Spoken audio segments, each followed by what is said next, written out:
Come on in, welcome to my home. It's Friday. That means it's laundry day. Let's get up, get that laundry done, start off with the bed and work our way from there. What we're going to do today, all the things that I'm going to use is going to be listed down below in the description. Also, some of the products that you see in my house are also listed down below. But let's get it started because this laundry is not going to do itself today.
everything is done. The laundry is put away. Got it all done today.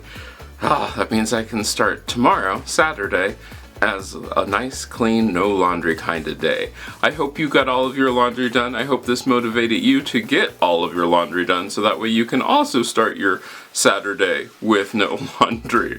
If you liked some of the things that I did, give this video a thumbs up. You can also check the description for the links to some of the products that I use or some of the things that you see around my house. Now it's time to go on to our next video. You can check out these other two videos which I picked out just for you, or you can stay on this continuous playlist.